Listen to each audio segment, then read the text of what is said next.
साथियों नमस्कार। मैं धर्मेंद्र फौजदार आप सबका फिर से हार्दिक स्वागत करता हूं, अभिनंदन करता हूं। साथियों टॉपिक चल रहा है मेवाड़ राजवंश और गुहिल राजवंश में हम बात कर रहे थे। पिछली क्लास में मैंने आपको गुहिल वंश की रावल शाखा के बारे में बताया और इस रावल शाखा में हमने देखा कि इस रावल शाखा के जो अंतिम शासक थे वो थे रावल रतन सिंह। तो लास्ट क्लास हम रावल रतन सिंह पे थे और रावल रतन सिंह के बारे में मैंने कल आपको बताया था और वहाँ से आगे जो है वो आज इसमें हम चर्चा करेंगे। मैंने आपको यहाँ बताया था कि रावल रतन सिंह, ठीक है, इस रावल रतन सिंह के बारे में हमने बात की थी और 1301 से लेके 1303 ईस्वी तक रावल रतन सिंह का शासनकाल था। रावल रतन सिंह का शासनकाल 1301 से 1303 और यहाँ पे संघर्ष होता है रावल रतन सिंह का अलाउद्दीन खिलजी के साथ। तो लास्ट जो क्लास हुई है उस क्लास में हमने बात की थी कि जब चित्तौड़ का युद्ध हुआ 1303 ईस्वी में इन दोनों के बीच में, तो इसी युद्ध में रावल रतन सिंह अपने सेनापति गोरा और बादल के साथ लड़ते हुए वीरगति को प्राप्त हुआ और रानी पद्मनी के नेतृत्व में 1600 महिलाओं के द्वारा जौहर कर लिया गया था, जिसे मेवाड़ का पहला शाखा कहा गया था। और इसके बाद में इस अलाउद्दीन खिलजी ने कहाँ पे अधिकार कर लिया साथियों? चित्तौड़ पे, ठीक है। तो अलाउद्दीन खिलजी का चित्तौड़ पे अधिकार हो गया था। यहाँ तक मैं आपको कंप्लीट बता चुका हूँ, ठीक है ना। अधिकार हुआ। इस अलाउद्दीन खिलजी ने चित्तौड़ का शासन जो है वो अपने पुत्र खिज्र खां को सौंपा था। ध्यान दीजिएगा, खिज्र खां को सौंपा और खिज्र खां के नाम पर ही इस चित्तौड़ दुर्ग का जो नाम रखा गया था वो क्या रखा गया था? खिजराबाद रखा था, ठीक है। फिर हमने बात की थी कि कुछ समय बाद अलाउद्दीन खिलजी ने ये जो चित्तौड़ है इस खिज्र खां के बाद में फिर इस चित्तौड़ दुर्ग को किसके लिए सौंप दिया गया था? इसको सौंपा गया है जालौर के मालदेव सोनगरा को, ठीक है। तो मालदेव चौहान को सौंप दिया गया, जिसे हम मूछाला मालदेव के नाम से भी जानते हैं, ठीक है। तो इसे अपन मूछाला मालदेव भी कहते हैं। तो इसको सौंप दिया गया था। तो यहाँ पे अपन बातें करेंगे। तो यहाँ तक मैं आपको बता दिया। इसके बाद मैंने आपको एक चीज़ और बताई थी, अगर आपको ध्यान हो तो, कि इस युद्ध में जब इनका युद्ध हुआ था तो इसी युद्ध में सिसोदा, और प्यारे साथियों मैंने आपको बात बताई कि सिसोदा का लक्ष्मण सिसोदिया, कौन है? लक्ष्मण सिसोदिया। और सिसोदा का लक्ष्मण सिसोदिया जो था प्यारे साथियों, ये लक्ष्मण सिसोदिया इस रावल रतन सिंह की सहायता करते हुए अपने कितने पुत्रों के साथ में वीरगति को प्राप्त हुआ था? 7 पुत्रों सहित वीरगति को प्राप्त हो गया था। कहने का मतलब ये था कि इस युद्ध में कोई नहीं बचा था, चित्तौड़ में कोई नहीं बचा था। अलाउद्दीन खिलजी ने तो चित्तौड़ को खंडर अवस्था में बदल दिया, आग लगा दी पूरे दुर्ग को, कोई पक्षी तक जीवित नहीं छोड़ा था।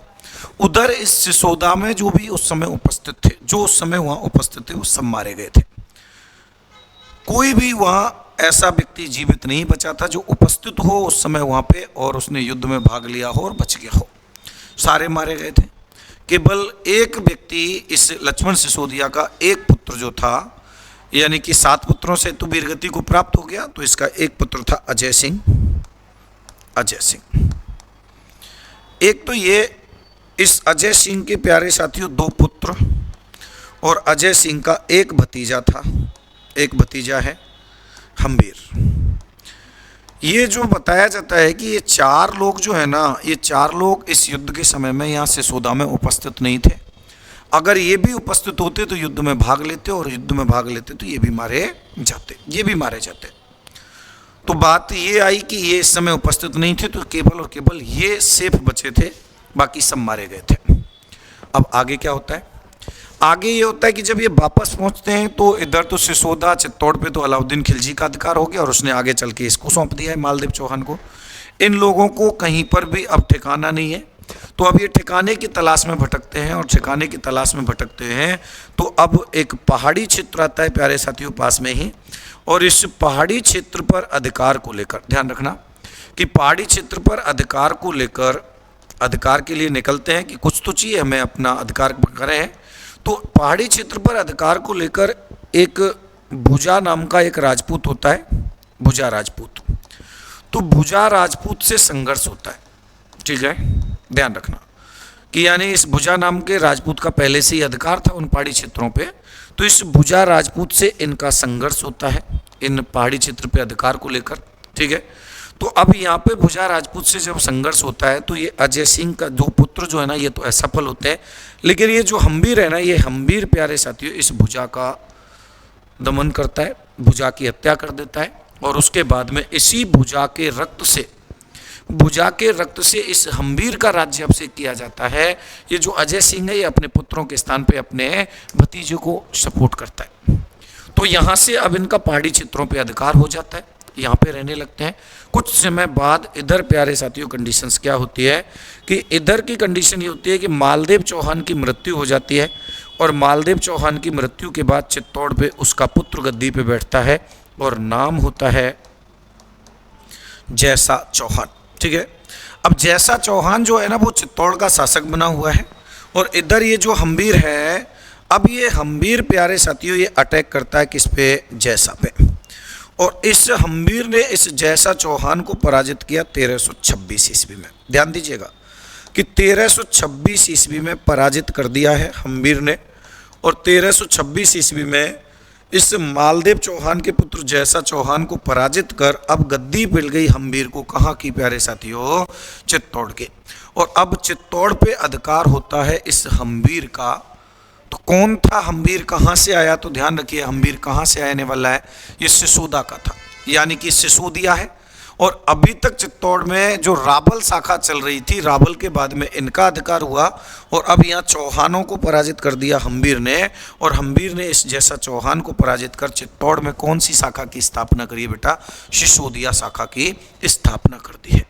तो अब यहाँ से चित्तौड़ में एक नई शाखा की स्थापना हुई, रावल के स्थान पे सिसोदिया शाखा की स्थापना होती है, और कौन करता है यहाँ पे, राणा हम्बीर करता है। चलिए आगे अपन बात करेंगे यहाँ पे चित्तौड़गढ़ में। तो देखो चित्तौड़ में यहाँ राणा हम्बीर की बात करूंगा मैं, तो राणा हम्बीर,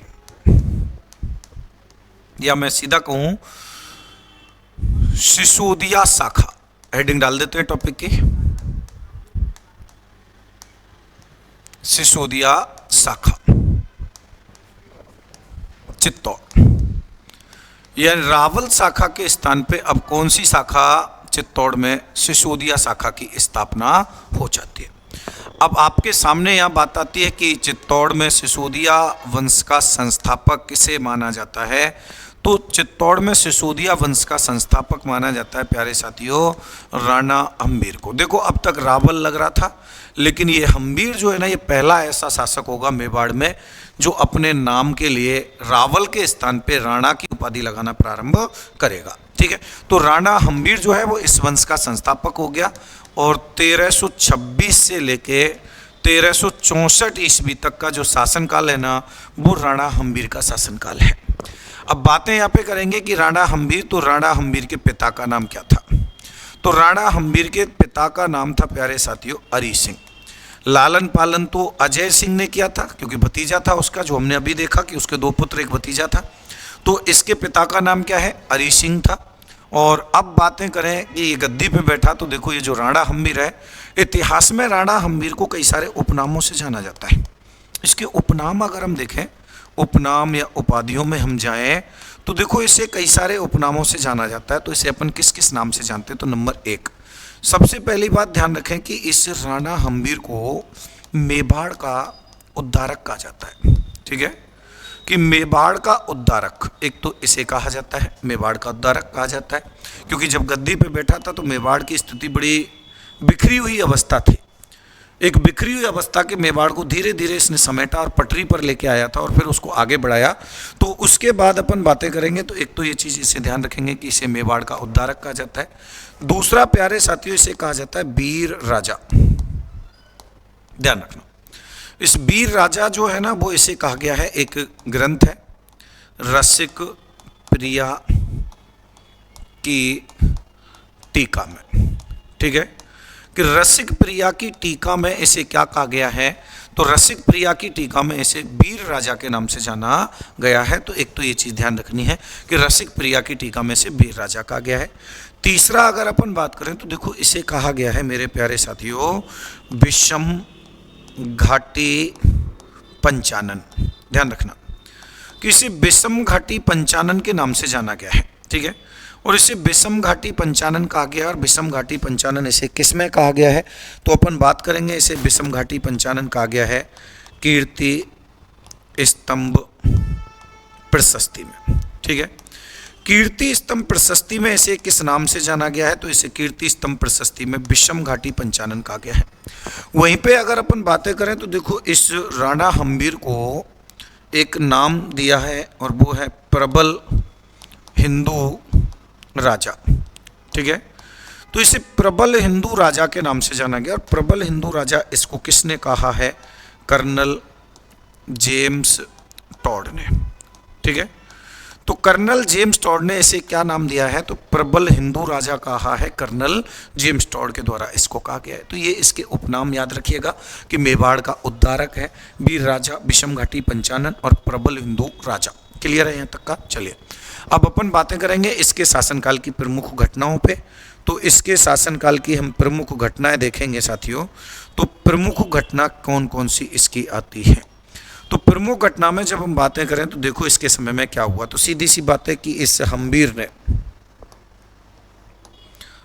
ने 1326 ईस्वी की बात है में, ठीक है, कि हम्बीर ने 1326 ईस्वी में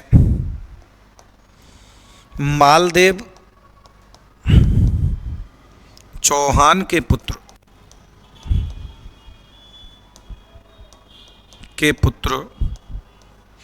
जैसा चौहान, ठीक है, कि मालदेव चौहान के पुत्र जैसा चौहान को परास्त किया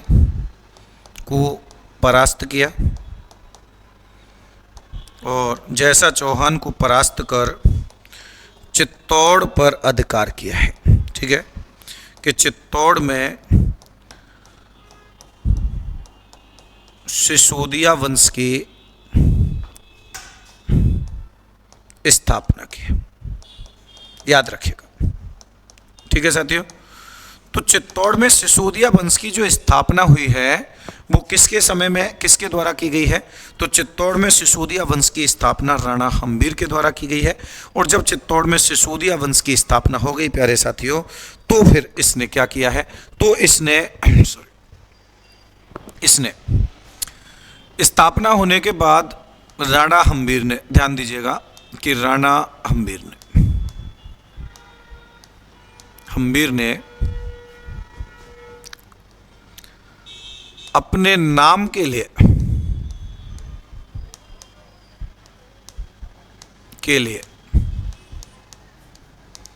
रावल के स्थान पर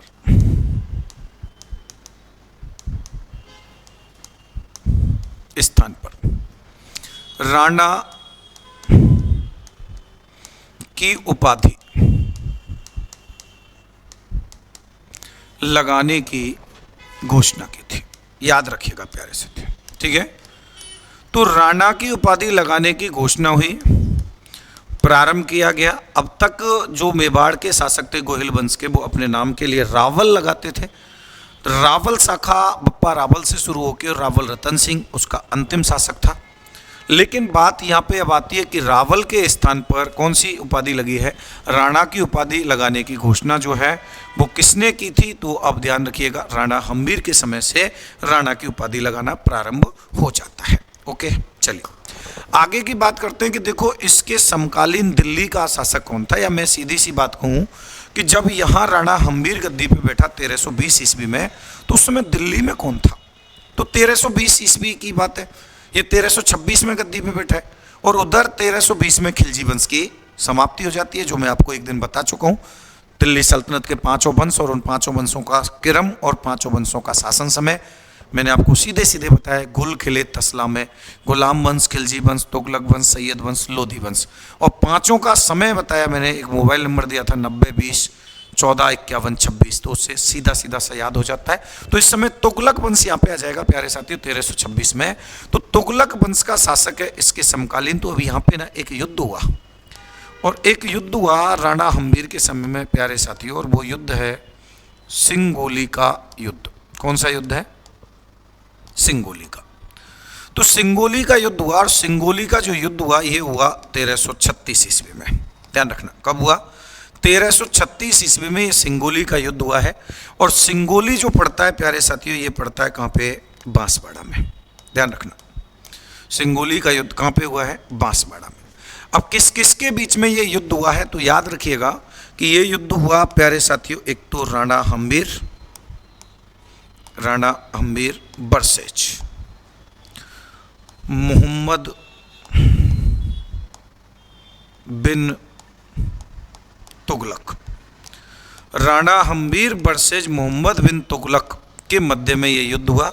और मोहम्मद बिन तुगलक कहाँ का शासक है, सल्तनत काल का शासक है, दिल्ली का। तो ये युद्ध हुआ। इस युद्ध में अगर बात करते हैं परिणाम की, तो याद रखना युद्ध का परिणाम क्या रहा था, तो युद्ध का परिणाम रहा राणा हम्बीर की विजय। ध्यान रखना किसकी विजय हो गई, राणा हम्बीर की। तो राणा हम्बीर की यहाँ विजय हुई। और अब आगे की बात में अगर अपन देखेंगे तो इस विजय के बाद में, यानी कि हम्बीर ने किसको पराजित किया है, तो राणा हम्बीर को पराजित किया था।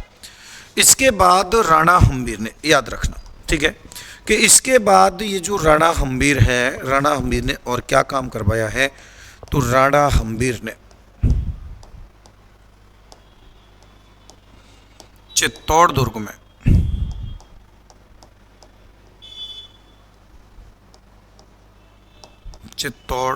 में बाण माता मंदिर, ठीक है, इसे बरबड़ी माता, ध्यान रखिएगा, बरबड़ी माता मंदिर, या मैं कहूँ अन्नपूर्णा मंदिर भी हम इसे कहते हैं, मंदिर का निर्माण करवाया था। ठीक है, याद रखिएगा कि इस बाण माता या बरबड़ी माता का मंदिर जो है इसका निर्माण करवाया। यह यानी जो बाण माता है, यह बाण माता मेवाड़ के गोहिल वंश की, ध्यान रखिएगा, मेवाड़ के गोहिल वंश की कुल देवी, ध्यान रखिएगा, मेवाड़ के गोहिल वंश की कुल देवी मानी जाती है। ध्यान रखिएगा बेटा, मानी जाती है। ठीक है, तो मेवाड़ के गोहिल वंश की कुल देवी है कौन सी, ये बाण माता।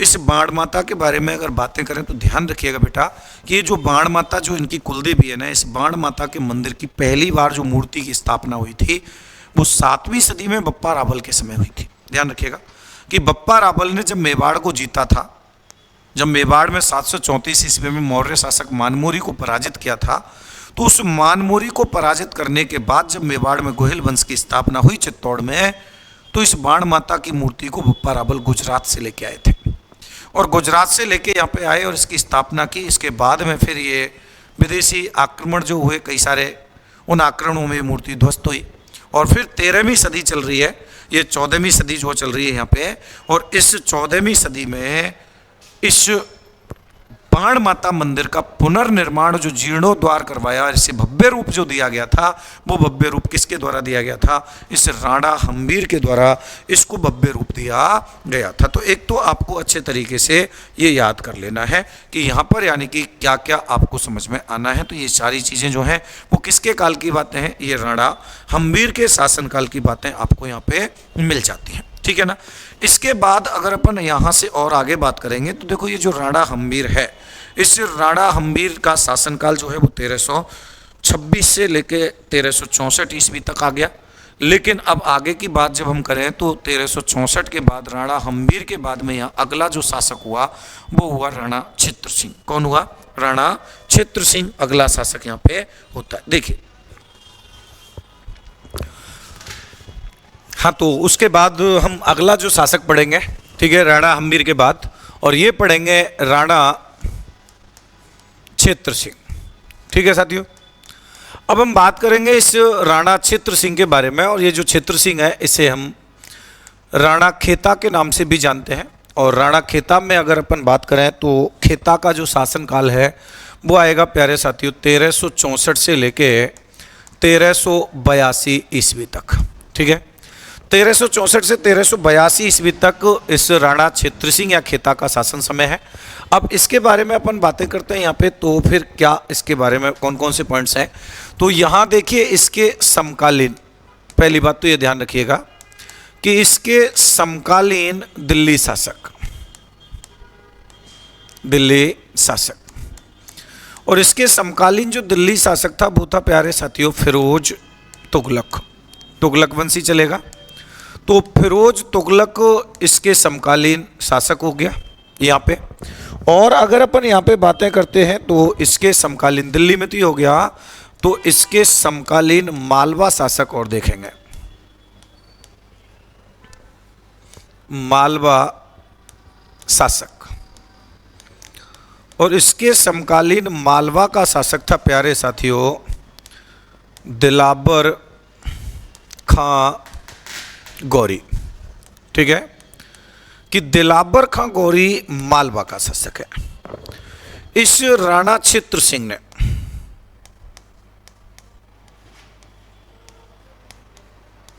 क्षेत्र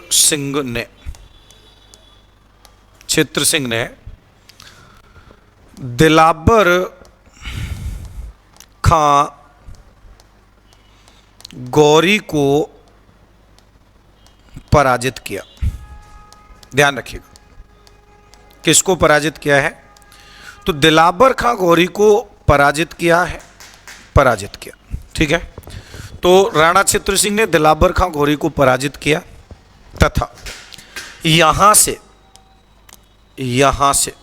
मेवाड़ मालवा संघर्ष, याद रखिएगा कि यहां से मेवाड़ मालवा संघर्ष का प्रारंभ हुआ। याद रखिएगा कि मेवाड़ मालवा संघर्ष का जो प्रारंभ हुआ है वो किसके शासनकाल से हुआ है, तो याद रखें राणा क्षेत्र सिंह के शासनकाल से। तो याद रखिएगा इसमें कि राणा क्षेत्र सिंह के शासनकाल में मेवाड़ मालवा संघर्ष की शुरुआत होती है। तो एक तो ये चीज, लेकिन प्यारे साथियों जब यहां से आपके सामने प्रश्न ये आ जाए कि मेवाड़ दिल्ली सल्तनत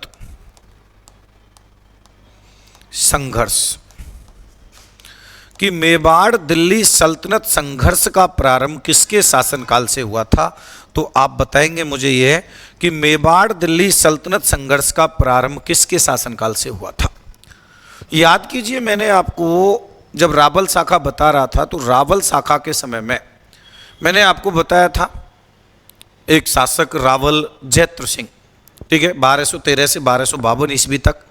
तो रावल जैत्र सिंह के समय में मैंने आपको एक युद्ध कराया था, भूताला का युद्ध। ठीक है ना, और भूताला का युद्ध हुआ था 1227 ईस्वी में। 1227 ईस्वी में रावल जैत्र सिंह और इल्तुतमिश के बीच में हुआ था। तो उस भूताला के युद्ध से पहले दिल्ली के साथ कोई संघर्ष नहीं था। वो पहला संघर्ष था जो इस्लामी सत्ता के विरुद्ध हुआ था। ठीक है, तो जब दिल्ली और मेवाड़ संघर्ष की शुरुआत का पूछेगा तो रावल जैत्र सिंह के समय हुआ था। और प्यारे साथियों ये कौन से युद्ध से माना जाता है, ये युद्ध था भूताला का युद्ध। ठीक है ना, तो ये भूताला का युद्ध था जो 1227 ईस्वी में हुआ था ये। तो इस युद्ध से तो माना जाता है किसका प्रारंभ, दिल्ली और मेवाड़ संघर्ष का प्रारंभ। और क्षेत्र सिंह के समय से माना जाता है मेरे प्यारे साथियों मेवाड़ मालवा संघर्ष का प्रारंभ। तो एक तो ये चीज आपको अच्छे से याद कर लेनी है। ठीक है ना, अब आगे की बात हम इसमें देखेंगे तो आगे और क्या क्या इस क्षेत्र सिंह के समय में हुआ है। तो एक तो राणा क्षेत्र सिंह ने दिलाबर खां गौरी को पराजित करके मेवाड़ मालवा संघर्ष का प्रारंभ कर दिया। और दूसरा पॉइंट इसमें से आता है कि ये जो दिलाबर वो मेवाड़ में राणा क्षेत्र सिंह है, खेता जो है साथियों, इस राणा क्षेत्र सिंह ने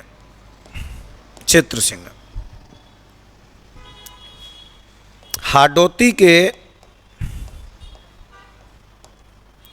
हाडा शासकों को पराजित किया है। हाडा शासकों को, हाडोती के हाडा शासकों को पराजित कर मेवाड़ के अधीन किया है।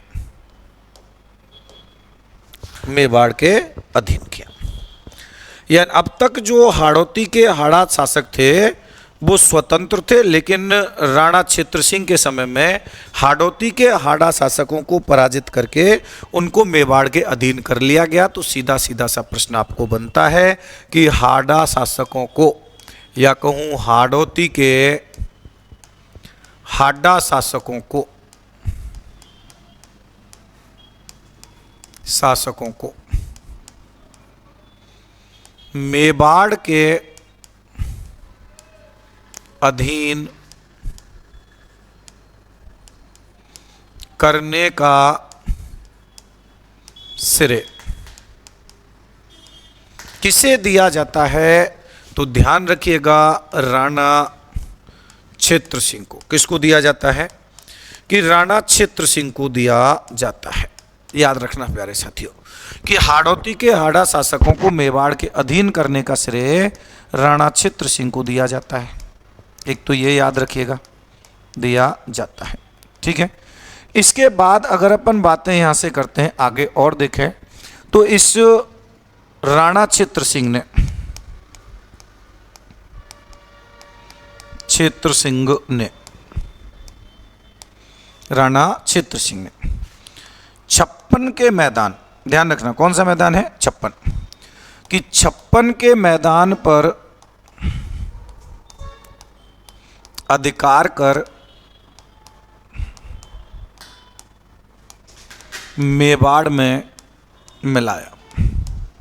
ठीक है, कि 56 के मैदान को या 56 के मैदान पर अधिकार कर मेवाड़ में मिला लिया।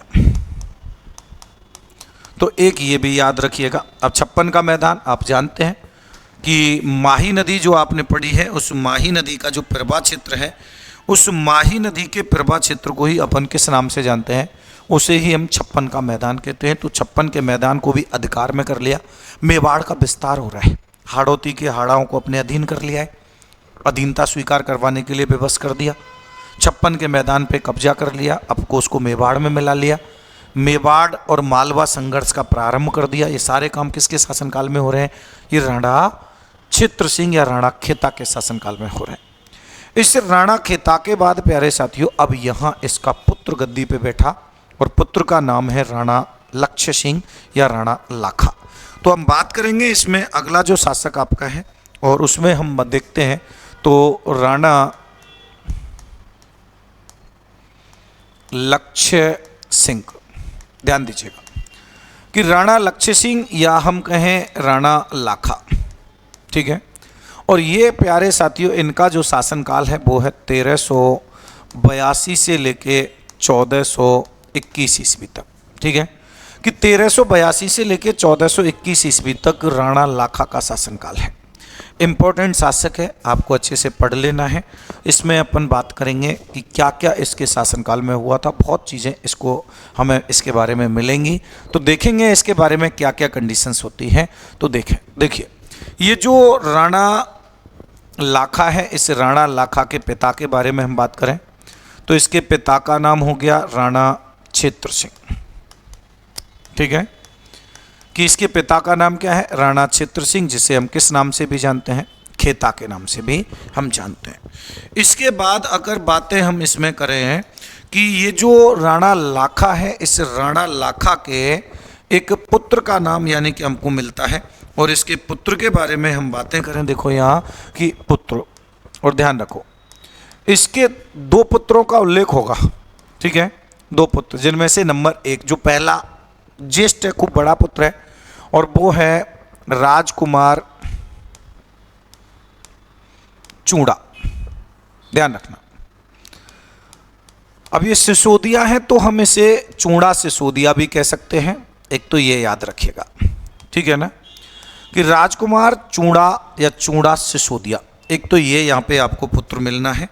इसके बाद अगर अपन बातें करें यहाँ पे तो फिर यहाँ हम बात करेंगे, देखो कि ये जो चूड़ा सिसोदिया है इसके बारे में प्रश्न पूछे जाते हैं, कहानी आगे आ जाएगी, लेकिन इसके बारे में बताऊं यहाँ पे तो इसको किस किस उपनामों से जाना जाता है। देखो एक तो इसे कहते हैं मेवाड़ का भीष्म, ध्यान रखना, कि एक तो इसे कहा जाता है मेवाड़ का भीष्म और दूसरा इसका उपनाम है प्यारे साथियों मेवाड़ का राम। ठीक है, कि मेवाड़ का भीष्म और मेवाड़ का राम, और इसका दूसरा जो पुत्र होगा वो होगा मेरे प्यारे साथियों मोकल। कौन होगा? मोकल। तो दो पुत्रों का यानी कि यहाँ पे उल्लेख मिलेगा और दो पुत्रों का उल्लेख यहाँ पर मिलेगा। तो अब उसके बारे में अपन बातें करें यहाँ पे। तो इसके बाद लक्ष्य सिंह के शासनकाल की और घटनाएं हम देखें तो राणा लाखा के दरबारी कवि भी पूछे जाते हैं, ध्यान रखना, दरबारी कवि। और लाखा के दरबारी कवियों में अगर बात करें तो देखो एक दरबारी कवि हैं इनके जोटिंग भट्ट, जोटिंग भट्ट, और दूसरे यानी कि दरबारी कवि हैं धनेश्वर भट्ट। ध्यान रखना कि जोटिंग भट्ट और धनेश्वर भट्ट किसके दरबारी कवि हैं? तो राणा लाखा के दरबारी कवि माने जाते हैं। कि जोटिंग भट्ट और धनेश्वर भट्ट किसके दरबारी कवि हैं? तो राणा लाखा के दरबारी कवि हैं। इनके शासनकाल की प्रमुख घटनाएं पढ़नी है, समझो।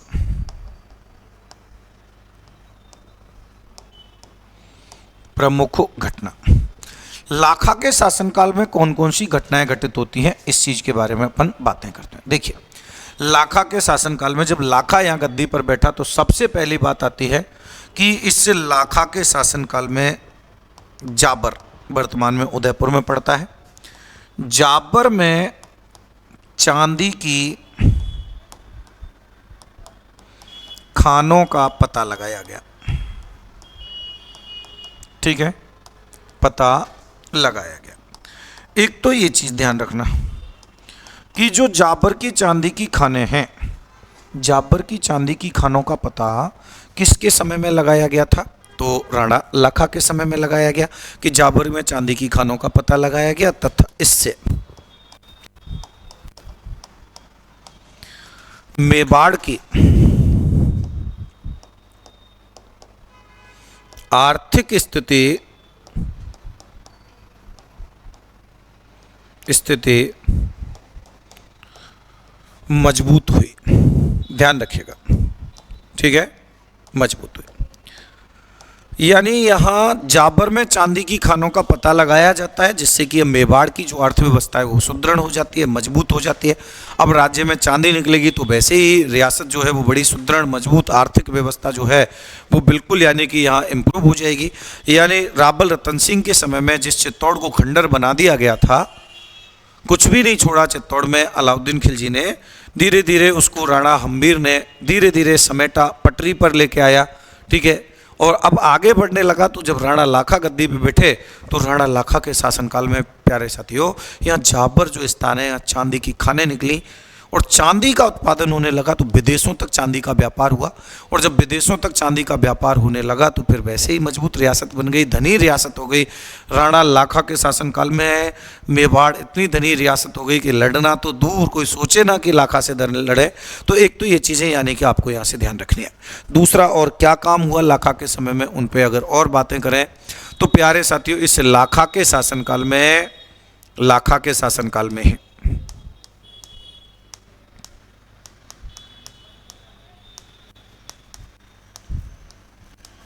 शासनकाल में एक बंजारा था। बंजारे, कई सारे नाम बंजारे के मिलते हैं, उसे पिच्छू बंजारा भी कहते हैं, पिच्छू बंजारा,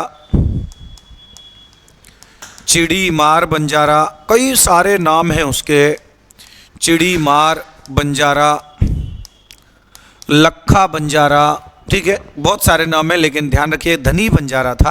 तो एक बंजारे के द्वारा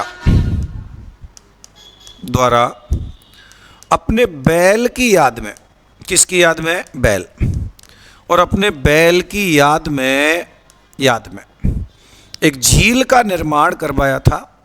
और कौन सी झील? पिछोला झील। ध्यान रखिए कि पिछोला झील का निर्माण करवाया, और ये पिछोला झील कौन से जिले में पड़ती है? उदयपुर जिले में स्थित है। तो इस पिछोला झील का निर्माण करवाया है, ध्यान रखिएगा, निर्माण करवाया। तो पिछोला झील का निर्माण एक धनी बंजारे के द्वारा अपने बैल की याद में करवाया। बताया जाता है कि वो अपने बैलों का जो झुंड था, व्यापारी था, धनी व्यापारी था, लेके निकल रहा था अपनी रेबड़ को, और इस स्थान पे उसका एक बैल जो था वो पानी की कमी के कारण प्यास से मर गया था, पानी नहीं मिल पाया पीने को और वो मर गया। तो उसके बाद यानी कि उस बैल से बड़ा प्रेम करता था और उस बैल की याद में ही उसने वहाँ पे एक तालाब बनवा दिया अपने खुद के पैसे से व्यापारी ने, और नाम है उस झील का क्या, पिछोला झील। उदयपुर की सबसे बड़ी सबसे सुंदर झील मानी जाती है पिछोला झील, पर्यटन की दृष्टि से बड़ी महत्वपूर्ण झील है। ठीक है, इसके बाद अगर अपन बातें करें तो अब आगे की कंडीशंस देखिए कि प्यारे साथियों, ये जो राणा लाखा थे ना, अब लाखा थे तो धनी शासक, लेकिन लाखा के माइंड में शासन काल में कई बार उतार चढ़ाव आए। ठीक है, और माइंड जो है ना वो कई बार अप डाउन हुआ, कई बार स्लिप हुआ बातों बातों में ही। ठीक है, कई ऐसे काम हो गए जो बातों बातों में ही बोल दिए और भारी पड़े थे। कई ऐसे काम होंगे, इनके बारे में पहला काम हम देखें कि एक दिन की बात यह है कि लाखा अपने सरदारों के साथ में इस पिछोला झील के किनारे घूम रहा था, टहल रहा था। और जब पिछोला झील बहुत बड़ी झील है, जब टहल रहा था यहाँ पे, तो फिर टहलते टहलते लाखा के दिमाग में एक आइडिया आ गया, एक विचार आया, और उसने अपनी बड़प्पन करने के चक्कर में, बड़प्पन के लिए अपने सरदारों के सामने एक बात कही कि यदि कोई व्यक्ति इस झील को हाथ छोड़ के एक रस्सी डालकर पार कर देगा तो मैं उसे मेवाड़ का आधा राज्य दे दूंगा। सरदारों ने मना किया कि काहे वैसी पागलपंती वाली बातें करते हो, अपना काम कीजिए, घूमिए और चलते हैं अपने। बोले नहीं, कोई भी व्यक्ति अगर इसको रस्सी डाले इस पे, और रस्सी डाल के और इसके ऊपर यानी कि हाथ छोड़ दे और उसको चल के जैसे अगर कोई पार कर दे तो मैं मेवाड़ का आधा राज्य निश्चित रूप से दे दूंगा। बोला आप ढोल बजवा दो, खबर फैला दो। अब ढोल बजवा दिया गया भाई साहब, खबर फैला दी गई, और खबर फैला दी गई तो सब लोगों तक ये बात पहुंची कि यही लाखा ने ये बात कही है कि अगर कोई भी व्यक्ति इस झील को पार कर दे हाथ छोड़ के रस्सी पे चल के तो मेवाड़ का आधा राज्य दे दिया जाएगा। सब लोगों ने जब इस बात को सुना तो लोग जो झील तक तो देखने गए कि चले यार देख के तो आते हैं, होगा कि नहीं होगा, क्या होगा। ठीक है, वहाँ पहुँचे, ले गए, यार इतनी बड़ी झील है, अपन पे नहीं हो पाएगी, बाढ़ में जाए, अपन को नहीं मरना थोड़ी है इसमें। यही खबर प्यारे साथियों, अब इस क्षेत्र में एक नटनी थी गलकी नाम की, और उस नटनी के पास तक जब ये खबर पहुंची तो उस नटनी ने भी संदेश भिजवाया कि राणा एक बार और पुनर्विचार कर ले, जो ये बात कही जा रही है इस पे दोबारा से एक बार और पुनर्विचार कर ले, बाकी का फिर देख। लाखा तक बात आई, लाखा ने समझा, बोले चैलेंज आ रहा है, अपन को चैलेंज दे रही है, मतलब कर दिया, चल पुनर्विचारिए, पार करके दिखा दे, आधा राज्य दे दूंगा, कोई भी हो। उस नटनी ने प्यारे साथियों इस चैलेंज को स्वीकार कर लिया और दिन निर्धारित करवा दिया कि ठीक है, हम इस चैलेंज को स्वीकार करते हैं और पार करेंगे। जब ये बात पूरे राज्य में फैली तो फिर राज्य में फैलते ही इस डेट की जो खबर लगी कि फलानी समय में फलाने दिन में यहाँ पे नटनी जो है वो पार करके दिखाएगी। लाखा ने भी अपना दरबार सजवा दिया, मंत्री वगैरह सारे बैठा दिए, भीड़ इकट्ठी हो गई वहाँ पे बहुत ज़्यादा, और अब ढोल नगाड़ों के साथ में यानी कि प्रोग्राम शुरू होता है प्यारे साथियों। तो उस नटनी ने एक चमड़े की रस्सी एक पार से एक किनारे से दूसरे किनारे तक आर पार खिंचवा दी और ढोल नगाड़े बजने लगे, और नटनी ने अपना बैलेंस बनाते हुए अब उस रस्सी पर चलना शुरू कर दिया। और रस्सी पर जब चलना शुरू कर दिया तो फिर नटनी है, उसका काम है, डेली का काम है उनका, तो नटों का तो काम है, कर्तव्य करते हैं वो, रस्सी से इधर उधर चलने का ही काम है, दिन भर चलते हैं वो। तो उसने अपना काम आगे बढ़ाया और आसानी से आगे जा रही है, लगभग आधे तक पहुंच चुकी। जैसे जैसे नटनी आगे जाए लाखा का बीपी लो होते चले जाए, बोले यार ये रुके कि नहीं रुके। सरदार भी बैठे हुए थे बगल में, वो सरदारों को भी लगे कि नटनी रुकने वाली नहीं है। अब सरदार भी लाखा को बोलने लगे कि लाखा जी बुला लो, पटवारी वटवारी जो भी तहसीलदार वगैरह जो भी नाप नूपने का काम करेंगे जमीन को, बुला लो, ये रोकने वाली नहीं है। अब मजाक करने में लग, लाखा तो सीरियस होते जा रहा है।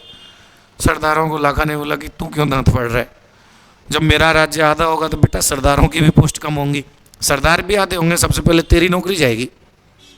सरदार भी चिंतित होने लगे, बोले बात तो ये भी सही है कि अगर राज्य आधा होगा तो हमारी नौकरी आधी जाएंगी, सीधी सी बात है।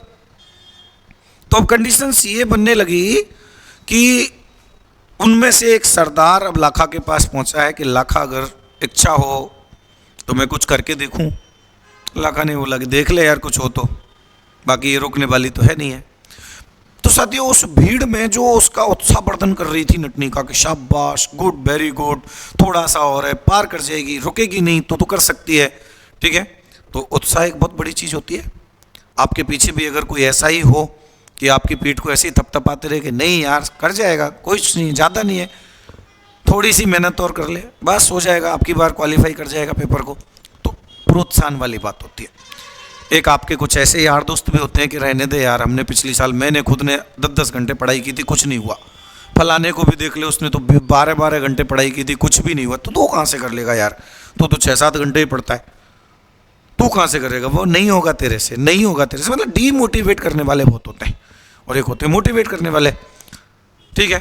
तो वहाँ पे उसको मोटिवेट कर रहे थे, तो उस भीड़ में उस नटनी का एक छोटा सा बच्चा था, खुद का उसका बच्चा था, बेटा था, वो भी अपनी मम्मी का उत्साहवर्धन कर रहा है कि शाबाश, वेरी गुड, वेल डन, थोड़ा सा हो रहा है, क्योंकि उसको तो पता है ना कि मैं ही राजकुमार हूँ, मैं ही बनूंगा गद्दी पे, मैं ही बैठूंगा।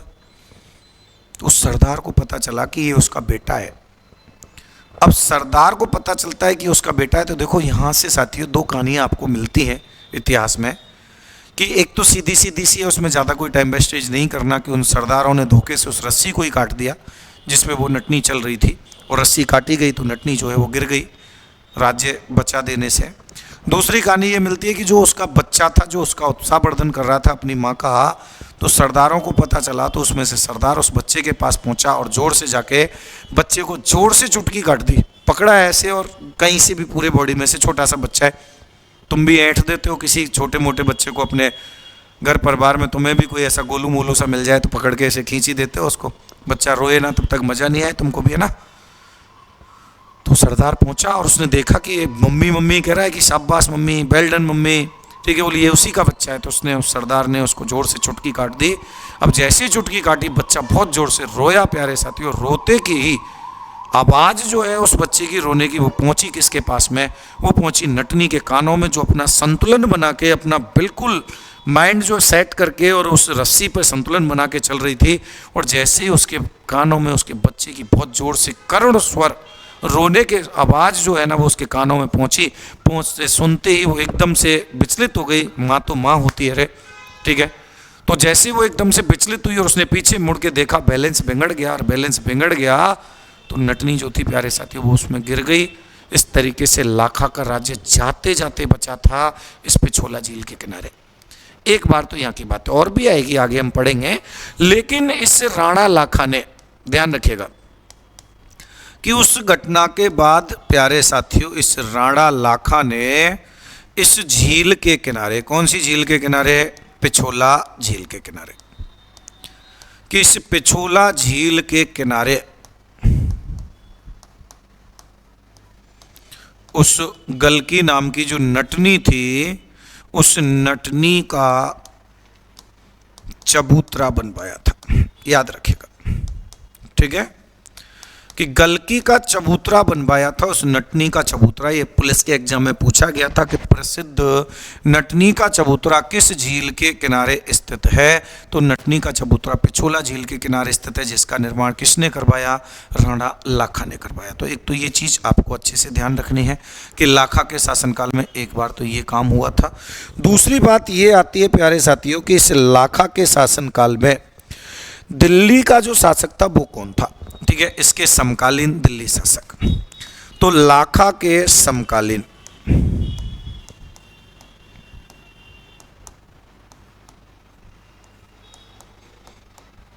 दिल्ली शासक 1421 तक गए, तो अभी तक तो यहां पे कौन चल रहा है, 1451 तक तुगलक वंश, ठीक है ना। तो दिल्ली शासक जो है वो था नासिरुद्दीन महमूद तुगलक। याद रखना कि नासिरुद्दीन महमूद तुगलक इसके समकालीन दिल्ली का शासक था। और याद रखिएगा कि इससे नासिरुद्दीन महमूद तुगलक था, इसी नासिरुद्दीन महमूद तुगलक के शासनकाल में 1398 ईस्वी में, याद रखिएगा कि 1398 ईस्वी में तैमूर लंग ने अफगानी आक्रमणकारी था तैमूर लंग। इस तैमूर लंग ने दिल्ली को लूटा था, दिल्ली पर आक्रमण किया था।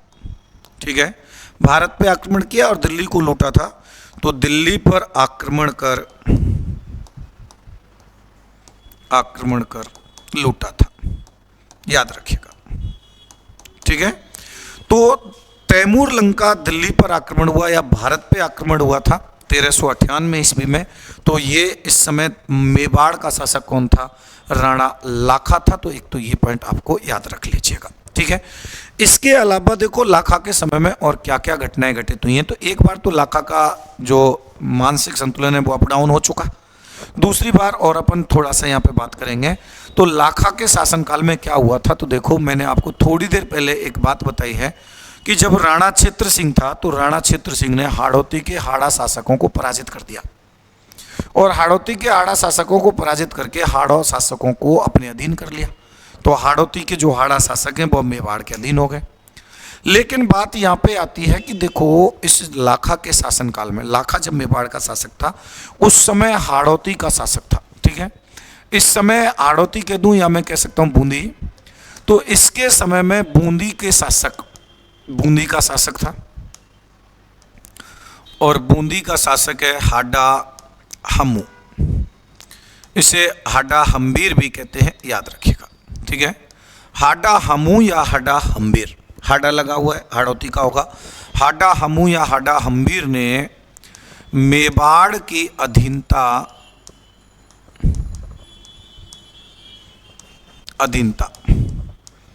स्वीकार करने से मना कर दिया।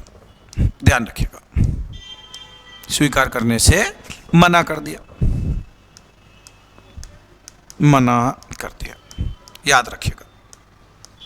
ठीक है साथियों, कि स्वीकार करने से मना कर दिया कि नहीं जी हम मेवाड़ के अधीन नहीं है, हम तो अपन तो फ्रीडम है, फ्री रहेंगे, स्वतंत्र है, हम इनके अधीन नहीं है। जबकि चित्र सिंह के समय में अधीन हो चुके थे।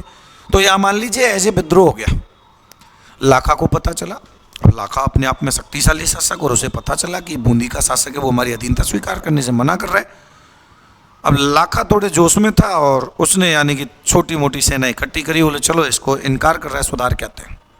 लाखा ने कहाँ पे अटैक कर दिया? बूंदी पे। और लाखा ने बूंदी पर आक्रमण किया। ठीक है ना, ध्यान दीजिएगा कि लाखा ने बूंदी पर आक्रमण किया,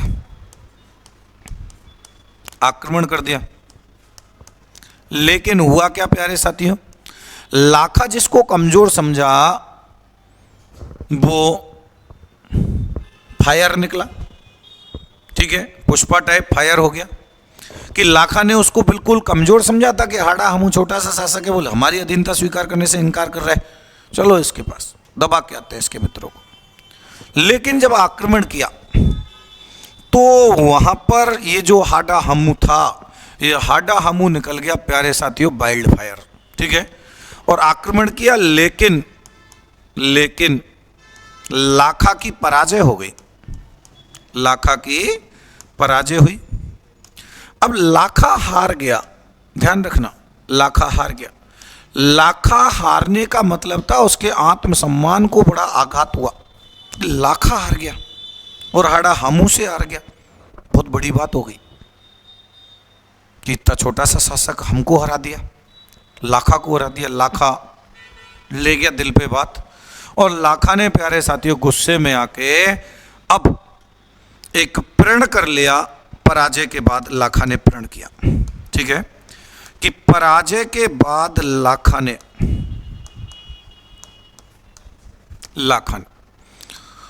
बूंदी ना जीतने तक, ध्यान रखना कि लाखा ने बूंदी ना जीतने तक अन्न जल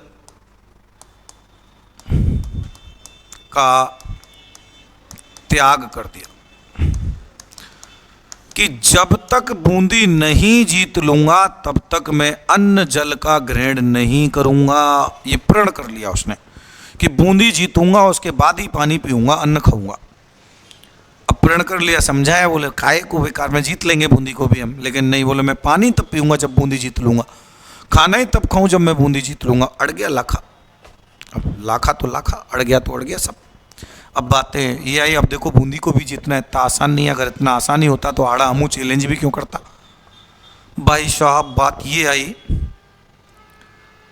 कि एक दिन हुआ, 2 दिन हुआ, बूंदी को जीतने के प्रयास चल रहे हैं, लेकिन अभी नहीं जीतने की कोई उम्मीद नहीं दिख रही। और उधर भी पापा ये जो लाखा है, लाखा में हीमोग्लोबिन डाउन हो रहा है, बीपी लो हो रही है। भाई साहब कब तक जिए, सीधी सी बात है, खाएगा नहीं पिएगा नहीं, कहाँ से जिएगा। तो लाखा की स्थिति डाउन होने लगी, और डाउन होने लगी तो फिर सरदारों ने भी देखा कि पता नहीं बूंदी जीतेंगे ना जीतेंगे, लाखा ना चला जाए। लाखा को समझाया उन्होंने कि लाखा बात ऐसे ऐसे, देख हम जीत लेंगे लेकिन तेरा जिंदा रहना भी जरूरी है, तू मर गया तो फिर और काम खराब हो जाएगा।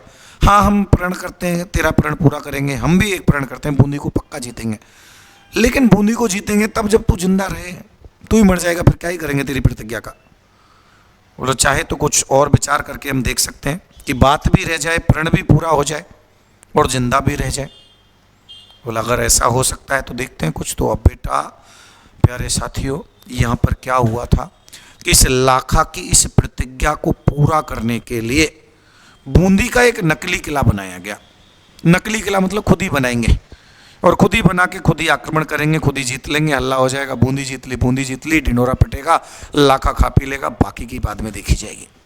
तो यहाँ पर अब क्या हुआ था कि इस लाखा की प्रतिज्ञा को पूरी करने के लिए, ध्यान रखिएगा, प्रतिज्ञा को पूरा करने के लिए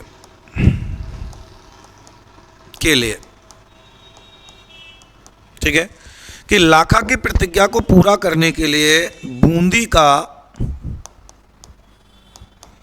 नकली किला बनाया गया। किला बनाया गया। अब बूंदी का नकली किला बना दिया भाई साहब। अब नकली किले को जीतना है।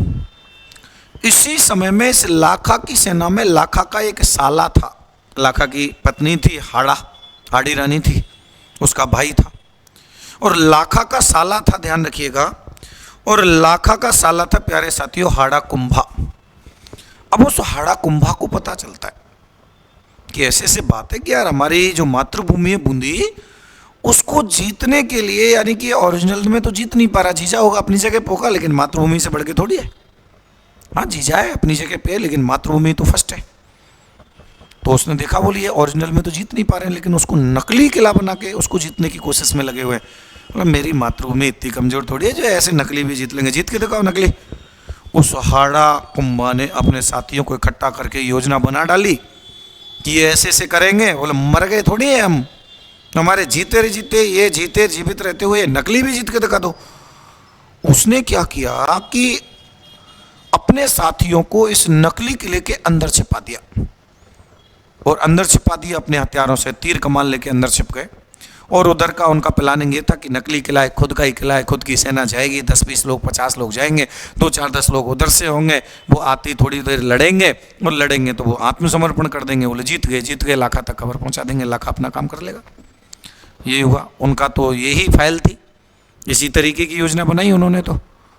लेकिन जैसे ही वो इस नकली किले पर आक्रमण करने के लिए गए, इस नकली किले की भी रक्षा करते हुए, ध्यान रखना कि बूंदी के नकली किले पर जब आक्रमण के लिए गए थे तो प्यारे साथियों इस बूंदी के नकली किले में जो हाड़ा कुंभा, जो उसका साला लगता था, उसके जो साथी थे, उन्होंने अंदर से प्रहार करने शुरू कर दिए, तीर छोड़ने शुरू कर दिए। लाखा की सेना तो अचंभे में रह गई, बोला हमारा तो ये प्रोजेक्ट ही नहीं है, हमने तो एक योजना ही नहीं बनाई कि ऐसे ऐसे इधर से भी कुछ होगा। बोल कुछ ना कुछ तो अनहोनी है, इसके अंदर कोई ना कोई तो हमारे दुश्मन ही बैठे हुए हैं। एक बड़ी सेना बुला के प्यारे साथियों उस दुर्ग को घेरा गया था, नकली किले को भी बड़ी सेना के साथ घेरा गया, और हाड़ा कुंभा और उसके साथियों ने इस नकली किले की रक्षा की थी। और बूंदी के नकली किले की रक्षा करते हुए, ध्यान रखना कि बूंदी किले की नकली जो किला है, नकली किले की रक्षा करते हुए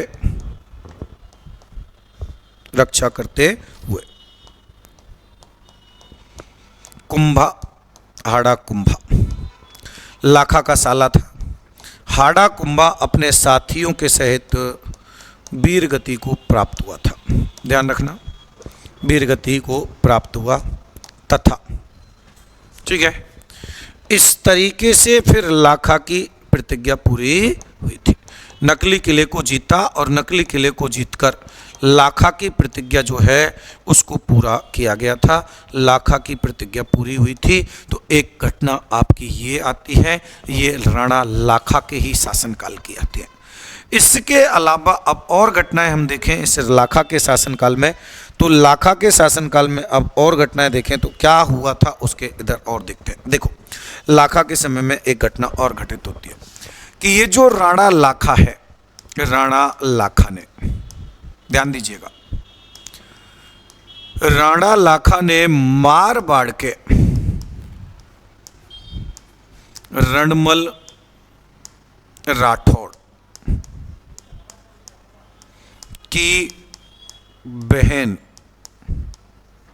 हंसाबाई, ध्यान रखिएगा, रणमल राठौड़ की बहन हंसाबाई से वृद्धावस्था में, याद रखिएगा, वृद्धावस्था में, यानी कितने वर्ष की आयु थी प्यारे साथियों? 62 वर्ष। ठीक है, कि वृद्धावस्था में विवाह किया था, विवाह किया था तथा मोकल पुत्र पैदा हुआ था। याद रखेंगे यहाँ पे थोड़ा सा कि यहाँ वृद्धावस्था में 62 साल की आयु में राणा लाखा ने मारवाड़ की राजकुमारी रणमल राठौड़ की बहन थी हंसाबाई, उसके साथ विवाह किया था। कौन था रणमल राठौड़, कौन थी हंसाबाई, इसके बारे में थोड़ा सा बात करता हूं मैं। देखो, आपको थोड़ी देर के लिए मैं आपको मारवाड़ लेके चलता हूं। मारवाड़, ध्यान दीजिएगा, मारवाड़, और मारवाड़ में जिस वंश का शासन था वो था राठौड़ वंश का। कौन से वंश का? राठौड़ वंश का। इसका संस्थापक जो माना जाता है वो माना जाता है रावसिया। ये इसका संस्थापक था रावसिया। इस रावसिया के बाद में इसने 1240 ईस्वी में इस वंश की नींव डाली है। लेकिन जब बात यहाँ पे आती है कि इस रावसिया के बाद में फिर छोटे छोटे से कई सारे शासक हुए, जिनमें रावसिया आया, रावास्थान आया, रावदूहड़ आया। ठीक है, इसके बाद में यहाँ पे एक शासक आया था प्यारे साथियों, रावचूड़ा। कौन आया? रावचूड़ा। ये संस्थापक है, ये वास्तविक संस्थापक है। मैं मारवाड़ रियासत कराऊंगा तब बहुत अच्छे से विस्तार पूर्वक हम चलेंगे। हम मेवाड़ पढ़ रहे हैं लेकिन घटनाएं मारवाड़ से जुड़ी हुई हैं, तो ध्यान दीजिए। रावचूड़ा। अब बात आती है कि ये जो रावचूड़ा है प्यारे साथियों, कि ये जो रावचूड़ा है, इस रावचूड़ा की एक, यानी कि इसका सबसे बड़ा एक पुत्र था। ठीक है, और इसका जो ज्येष्ठ पुत्र था रावचूड़ा का एक ज्येष्ठ पुत्र था जिसका नाम था रणमल। क्या नाम है? रणमल। ठीक है, कि रणमल, और इसके यानी कि देखो एक रानी का पुत्र तो दिया था रावचूड़ा की का। ठीक है, रावचूड़ा की एक रानी से ज्येष्ठ पुत्र था रणमल। इस रावचूड़ा की एक अन्य दूसरी एक रानी थी जिसका नाम है किशोरी देवी। क्या नाम है? किशोरी देवी। इस किशोरी देवी के 2 पुत्र थे, एक का नाम था राव काना और एक का नाम था राव सत्ता। ठीक है, किशोरी देवी के 2 पुत्र थे, एक का नाम क्या था? राव काना, और दूसरे का नाम था राव सत्ता। ध्यान रखिएगा कि राव काना और राव सत्ता, ये रावचूड़ा की रानी किशोरी देवी के पुत्र हैं, और दूसरी रानी का ज्येष्ठ पुत्र कौन है? रणमल। अब बड़ा तो रणमल है, लेकिन रावचूड़ा पर इस किशोरी देवी का प्रभाव है, और किशोरी देवी का प्रभाव था तो किशोरी देवी चाहती थी कि इस रणमल की जगह पे मेरा बेटा राव काना जो है ना वो मारवाड़ का उत्तराधिकारी बने, और हर माँ चाहती है कि मेरा ही जो बेटा है वो गद्दी पे बैठे। तो इस किशोरी देवी के प्रभाव में आकर, ध्यान रखिएगा, इस किशोरी देवी के प्रभाव में आकर इस रावचूड़ा ने इस रणमल के स्थान पर इसको नहीं बनाया उत्तराधिकारी, इस राव काना को अपना उत्तराधिकारी बना दिया था। ध्यान रखिएगा, इसको अपना उत्तराधिकारी बनाया। ठीक है, इस रणमल को एक छोटी सी जागीर दी गई थी जोजाबर की। कौन सी जागीर दी गई? जोजाबर की जागीर दी गई कि भाई तुझे हम जोजाबर की जागीर दे देंगे, उत्तराधिकारी बनाएंगे राव काना को। रणमल बड़ा चालाक था वैसे, लेकिन रणमल जो था प्यारे साथियों, ये रणमल इस जोजाबर की जागीर से संतुष्ट नहीं हुआ, और जब रणमल जोजाबर की जागीर से संतुष्ट नहीं हुआ तो रणमल ने मारवाड़ छोड़ छोड़ दिया इसने मारवाड़, मंडोर छोड़ जाता है। मंडोर इस समय राजधानी है मारवाड़ की। तो ये मंडोर छोड़ देता है और जब रडमल निकल जाता है तो रडमल जब देश से अपने राज्य से निष्कासित होता है तो इस रडमल की एक सगी बहन होती है हंसाबाई। ध्यान रखना, हंसाबाई सगी बहन। अब हंसाबाई को पता चलता है कि भाई यहाँ से छोड़ चुका है, तो वो हंसाबाई भी अपने गठरी बांधी अपने सामान की, कपड़े लत्तों की, और वो भी पीछे पीछे चल दी। रडमल थोड़ी दूर आगे पहुंचा, उसने पीछे मुड़ के देखा तो देखा उसने ये सिस्टर आ रही है, उसकी बहन आ रही है। बोले यार ये कहाँ पे आ रही है? उसने समझाया उसको कि तू क्यों जा रही है? बोले ना तू जहाँ जाए मैं तो वहीं जाऊँ। आज भी माता के कारण तू घर से बाहर जा रहा है, कल को मैं भी बाहर निकाल दी तो मैं कहाँ ढूंढती फिरूंगी? मेरे पास मोबाइल भी नहीं है जो मिस कॉल दे के पूछ लूँ भाई कहाँ चल रहा है कहाँ नहीं है, लोकेशन भेज दे तेरी। ठीक है, ऐसा तो कुछ था। बोल तू जा रहेगा मैं वहीं जाऊँगी। तो भाई साहब नहीं मानी और दोनों भाई बहन जो है ना अब निष्कासित हो लिए। अब निष्कासित हो लिए, ऐसे ही घूम रहे हैं जगह जगह इधर उधर। तो रडमल जो था उसने सोचा कि यार मैं तो मेरा जीवन जो है ऐसे ही इधर उधर कर लूँगा, अपना समय जीवन व्यतीत, मेरे साथ मेरी बहन कहाँ कहाँ ठोकरें खाती घूमेगी। तो क्यों ना कहीं ऐसा कोई जुगाड़ बैठे, ऐसा कोई बढ़िया सिस्टम बैठे कि इस हंसाबाई का विवाह कर दिया जाए, तो इसका विवाह हो जाए, इसका घर बस जाए, अपन तो देखेंगे। इस रडमल के दिमाग में प्यारे साथियों अब आइडिया आता है कि इधर मेवाड़ है और मेवाड़ में शासक है राणा लाखा, राणा लाखा। और इस लाखा का पुत्र है कौन प्यारे साथियों? राजकुमार चूड़ा सिसोदिया। बताया था ना मैंने आपको, मेवाड़ का राम, ठीक है, मेवाड़ का भीष्म, चूड़ा सिसोदिया। इस लाखा का पुत्र है चूड़ा सिसोदिया। और इसको पता चलता है रडमल को कि चूड़ा अभी अविवाहित है। तो इस रडमल ने एक योजना बनाई कि क्यों ना मैं मेरी बहन हंसाबाई का विवाह इस चूड़ा के साथ कर दूं। तो चूड़ा का विवाह होना है तो इसके साथ हो जाएगा तो बढ़िया है ज़्यादा। हमारी जो बहन है वो मेवाड़ घर में पहुंच गई, मेवाड़ घराने में पहुंच जाएगी। तो अब उसने रडमल ने एक नारियल लिया और नारियल लेके और अब मेवाड़ की ओर चल दिया और उधर लाखा के दरबार में पहुंचता है। प्यारे साथियों देखो मैंने लाखा के बारे में बताया, चांदी की खाने निकल रही हैं, धन की कोई कमी है नहीं है, ठीक है। और दूसरी बात कि लाखा जो था ना उसका स्वभाव बड़ा हंसी मजाक वाला था। होता है स्वभाव, गाँव में हर एक दो ऐसा आदमी तो तुमको मिल ही जाता है जो हंसी मजाक करता ही रहता है, ठीक है। तो लाखा का स्वभाव भी जो था ना वो हंसी मजाकी था और दरबार चलता था, हंसी मजाक ठिठोले चल रहे थे। उसी समय में जब उधर तो दरबार में हंसी मजाक चल रहे हैं और उधर रडमल पहुंच जाता है नारियल लेके। सरदारों के द्वारा सूचना दी जाती है रडमल को, लाखा को, कि सब ऐसे ऐसे कोई बाहर नारियल लेके खड़ा हुआ है, मिलना चाहता है। तो बोले दरबार में भेज। रडमल पहुंचा नारियल लेके दरबार में। तो पूछा जाता है उससे कि भाई कौन है? तो रडमल सीधा तो कहता नहीं कि हम तो ऐसे ही घूम रहे हैं, वो तो सीधा सीधा कहता है कि भाई मैं मारवाड़ के शासक राव चूड़ा का ज्येष्ठ पुत्र रडमल हूँ और मेरे बाप ने मेरी बहन हंसाबाई का विवाह आपके पुत्र चूड़ा के लिए करने के लिए नारियल भेजा है, आप इसे स्वीकार कीजिए। उधर हंसी मजाक चल रही थी तो मजाक मजाक वाली बात थी, तो कंडीशंस जब होती है ना तो अप्लाई करती हैं कि मजाक में ही वहाँ पे चल रहा था हंसी मजाक, और मजाक मजाक में ही प्यारे साथियों इस लाखा ने ना इस रडमल को एक बात कह डाली मजाक में कि चूड़ा को तो नारियल रोज आते हैं, कोई हमारे लिए नारियल लेके आए तो बात बने। चूड़ा को तो आते ही है नारियल, वो तो विवाह योग्य है ही है, उसके लिए तो दिन भर नारियल लेके आते हैं कोई ना कोई, हमारे लिए नारियल लेके आए तो बात बने। वो मजाक कर रहा था। भाई साहब इस रडमल ने इसी बात को पकड़ लिया, लाखा ने जो कहा था कि हमारे लिए नारियल लाएं तो बात करें। उसने सीधा अपना दिमाग दौड़ाया कि क्यों अगर मैं मेरी बहन का विवाह इससे करूं तो पता नहीं कब लाखा की मृत्यु हो, कब ये गद्दी पे बैठे। और इसके मन में है ये शायद ये जब कह रहा है तो क्यों ना अगर मैं मेरी बहन हंसाबाई का विवाह सीधा लाखा के साथ कर दूं तो यहाँ तो डायरेक्ट ही जीजाजी प्रधानमंत्री पोस्ट पे मिलेंगे। तो उसने उसी बात को पकड़ लिया और रडमल ने भरे दरबार में एक बात कह दी कि मैं मेरी बहन हंसाबाई का विवाह आपके साथ करने के लिए तैयार हूँ, लेकिन मेरी एक शर्त होगी कि इस हंसाबाई से जो पुत्र पैदा होगा वो ही मेवाड़ का अगला शासक बनेगा। अगर आप ये शर्त पूरी करते हो तो मैं मेरी बहन हंसाबाई का विवाह किससे कर दूंगा? लाखा से। भरे दरबार में बातें हो रही हैं साथियों।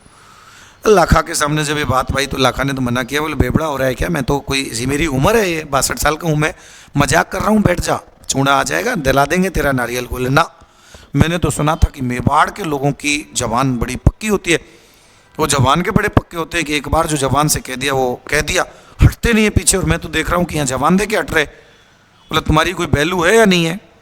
और अगर आपने ये विवाह स्वीकार नहीं किया तो मैं बाहर जाके बताऊंगा लोगों को कि मेवाड़ के लोगों की तो कोई इज्जत ही नहीं है, बात कुछ कहते हैं करते कुछ है। अब बात भाई साहब मेवाड़ की इज्जत पे आ गई थी इस जगह पे।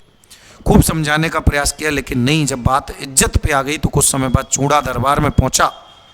चूड़ा उस समय उपस्थित नहीं था, लेकिन जैसे ही चूड़ा दरबार में पहुंचा, पूरा माजरा समझा चूड़ा ने, तो चूड़ा समझ गया कि यहाँ कुछ ना कुछ दिक्कत है और मेवाड़ की इज्जत पे बात आ रही है। तो उसी दरबार में प्यारे साथियों, इस चूड़ा ने भरे दरबार में सौगंध खाई थी कि मैं राजकुमार चूड़ा सिसोदिया राज्य का त्याग करता हूं। हंसाबाई का जो विवाह होगा वो लाखा से होगा, और लाखा से होने के बाद जो पुत्र पैदा होगा हंसाबाई का, वो ही मेवाड़ का अगला शासक बनेगा। मैं आज ये भरे दरबार में प्रतिज्ञा करता हूं। तो मेचूड़ा ने राज्य का त्याग किया था।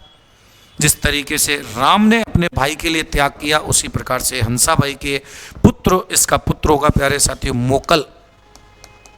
तो फिर मोकल के लिए यानी कि चूड़ा ने त्याग किया, ठीक है। इसी कारण चूड़ा को मेवाड़ का भीष्म कहा जाता है, मेवाड़ का राम कहा जाता है। याद कर लीजिएगा। यहाँ तक का क्लियर आ गई बात आपकी यहाँ तक समझ में। तो अब यहाँ पे बातें ये आती हैं कि इस तरीके से चूड़ा ने क्या कर दिया, राज्य का त्याग कर दिया। अब राज्य का त्याग किया गया था, तो यहाँ पे ये शर्त हो गई कि इसका जो पुत्र होगा वो ही मेवाड़ का अगला शासक बनेगा, ठीक है साथियों। इस तरीके से ही है। अब कुछ समय बाद इस हंसाबाई का पुत्र हो जाता है मोकल, लेकिन चूड़ा ने तो राज्य त्याग दिया है। अब राज्य त्याग दिया है तो चूड़ा ने जो बलिदान दिया, त्याग किया है, तो याद रखिएगा इस समय, ठीक है। तो इस समय चूड़ा जो था, चूड़ा सिसोदिया, ध्यान दीजिएगा कि चूड़ा सिसोदिया ने राज्य का त्याग किया था, ठीक है ना, कि मैं कभी शासक नहीं बनूंगा, कि राज्य का त्याग किया। इस कारण क्या कहा जाता है इसे, इस कारण इसे मेवाड़ का राम या मेवाड़ का भीष्म, ध्यान रखिएगा कि मेवाड़ का राम या मेवाड़ का भीष्म कहा जाता है, ठीक है। अब यहाँ पे चूड़ा ने त्याग तो कर दिया, लेकिन प्यारे साथियों बात ये याद रखना कि चूड़ा को इस त्याग के बदले में कुछ विशेष अधिकार दिए गए थे, ठीक है। कि इस त्याग के बदले में, ध्यान दीजिएगा कि जब त्याग किया है तो इस त्याग के बदले में, ध्यान देना इंपॉर्टेंट पॉइंट्स होंगे, कि इस त्याग के बदले में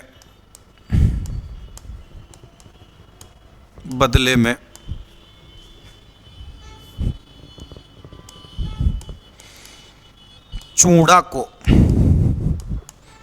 कुछ विशेष अधिकार दिए गए। ध्यान रखना, किस त्याग के बदले में चूड़ा को कुछ विशेष अधिकार दिए गए थे। कौन कौन से अधिकार दिए गए थे वो समझ लीजिए। चूड़ा को विशेष अधिकार दिए गए थे तो कौन कौन से, तो पहला कि मेवाड़ के 16 ठिकानों में से, ध्यान रखना,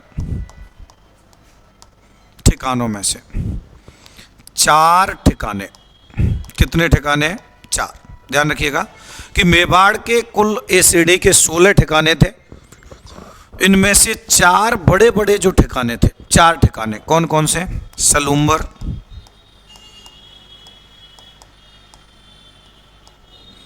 देवगढ़, आमेट, बेंगू। ये जो 4 ठिकाने थे, ये 4 ठिकाने किसको दिए गए, चूड़ा को, ठीक है ना, चूड़ा को दिए गए। याद रखिएगा चूड़ा को दिए गए, ठीक है। कि ये जो 4 ठिकाने थे ये किसको दिए गए थे, ये चूड़ा को दिए गए। इनमें से सबसे बड़ा जो ठिकाना था, ध्यान रखिएगा, इनमें सबसे बड़ा ठिकाना कौन सा था, सबसे बड़ा ठिकाना सलूम्बर था। मेवाड़ का सबसे बड़ा ठिकाना था सलूम्बर। ये किसको दिया गया है, चूड़ा को दिया गया। दूसरी बात, एक तो ये घटना कि 4 ठिकाने चूड़ा को दिए गए। दूसरा, मेवाड़ की हराबल सेना का जो अगला भाग होता है, हराबल सेना का नेतृत्व का नेतृत्व सलूम्बर का जो सेनापति होगा, ठीक है, या मैं कहूं कि जो चूड़ा था, चूड़ा के जो उत्तराधिकारी हैं जो चूड़ावत कहलाए, ठीक है, तो वो सामंत थे, तो सलूम्बर का सामंत करेगा। अब सलूम्बर का सामंत जो था वो चूड़ा के उत्तराधिकारी यानी चूड़ावत हो गए, चूड़ावत, ठीक है, कि सलूम्बर का सामंत करेगा।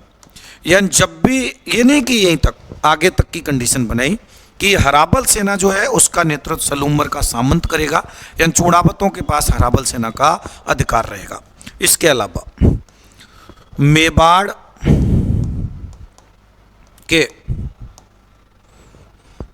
राजपत्रित कागजों पर, जो सरकारी कागज हैं, कागजों पर राणा के साथ, जो शासक है मेवाड़ का, कि राणा के साथ साथ सलूम्बर का सामंत भी हस्ताक्षर करेगा। ध्यान रखना कि अकेले राणा के द्वारा कोई कानून नहीं बनेगा, सलूम्बर का सामंत भी हस्ताक्षर करेगा। सलूम्बर का सामंत हस्ताक्षर करेगा तो ही कोई नियम कानून मेवाड़ में लागू होगा। तो ये भी एक यानी कि अधिकार दिया गया चूड़ा को। और अधिकारों में हम देखें तो अगला अधिकार हम देखें तो और क्या होगा, ठीक है, कि राणा की अनुपस्थिति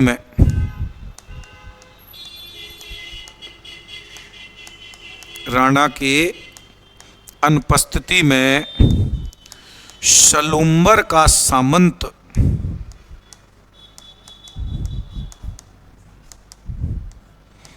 मेवाड़ की राजधानी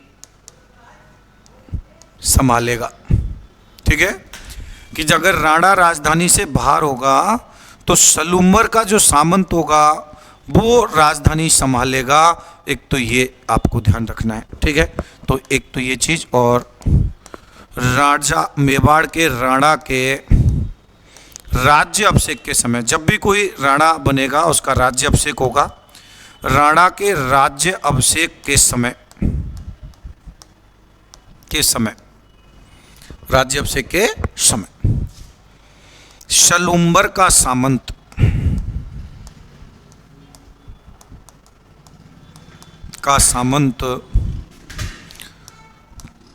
तलवार बंधाई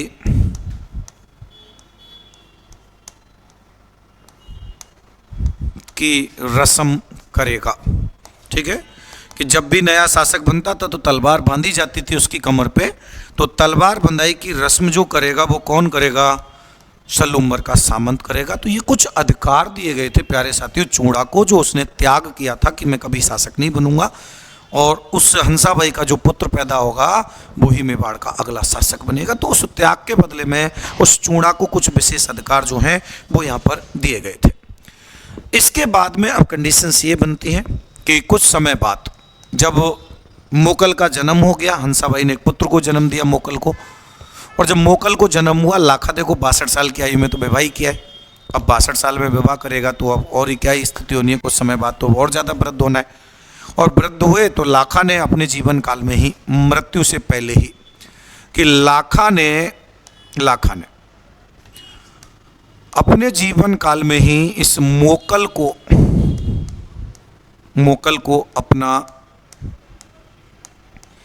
उत्तराधिकारी बनाया, ठीक है, अब शर्त थी वो, तो उत्तराधिकारी बनाया, तथा चूड़ा सिसोदिया